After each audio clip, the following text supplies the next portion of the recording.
Сәлем достар, бүгін бізде әдеттегідей логикалық сұрақтар. Бұл сұрақтар арқылы ақылыңыз бен тапқырлығыңызды тексере аласыз. Қиын жұмбақтардың барлығын тек ақылды адам дұрыс шеше алады.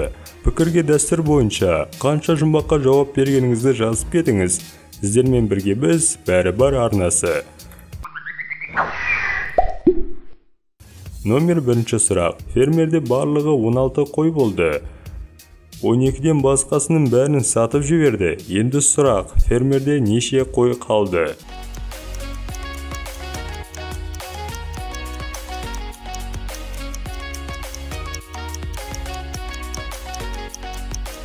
Дұрыс жауабы. Біз айтқанымыздай, ең бастысы мұқият болу керек. Барлығы 12-ден басқасын сатып жіберді деген болатынбыз.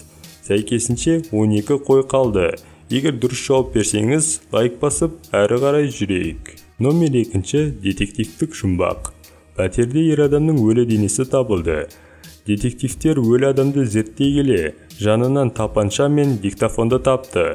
Диктофонды басқан кезде, мен өлемін, деп содан кейін атыс дыбысы естіле салысымен өшіп қалды. Детективтер бұл адамның өзін өзі өлтірмеген деп шешті. Неліктен?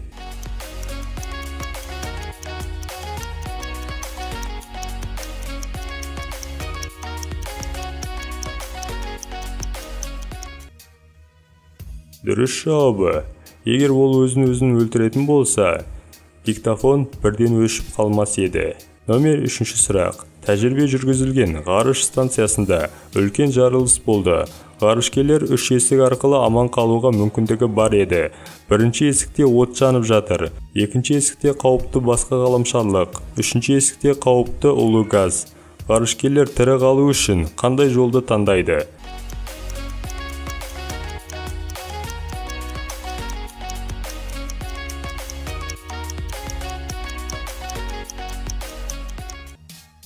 Дұрыс жауабы. 3 бөлім. Онда қауіпті уланып болғанымен, алайда ғарышкерлерде скафандр бар. Демек, осы есікті таңдаса тірі қалады. Осы сұрақтың тағы бір жауабы бар. Соны білсең, пікірге жазып кет. Номер 4 сұрақ. Детектив карталарынан ақшаны ұрлауға байланысты бірнеше істі тергеді. Полиция бөлімшесіне жауап алу үшін бірнеше жәбірленуші келді. Алайда олардың айғақтарында ортақ ештеңе болған жоқ. Детектив нәтижесінде ақша қалай ұрланғанын зерттеді. Олардың әрқайсынан смартфон көрсетуді сұрады. Және экранға қарап, ол ақша қалай ұрланғанын бірден түсінді. Ол не байқады?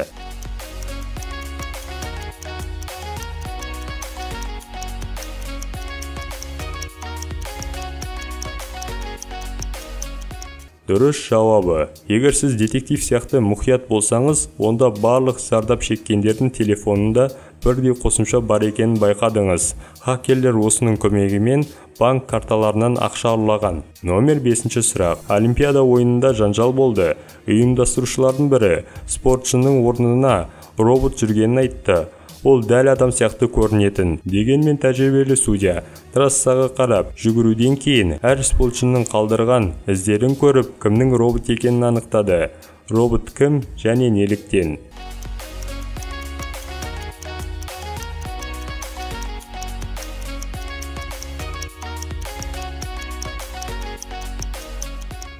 Дұрыс жауабы.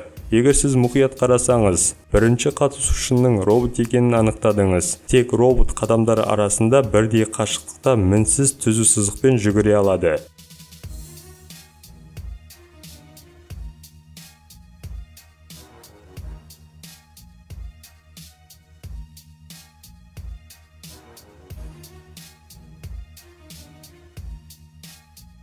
Видеоның соңына да келіп қалдық. Видеоны лайк басып, каналға жазылып кетіңіздер. Сіздермен бірге біз бәрі бар арнасы.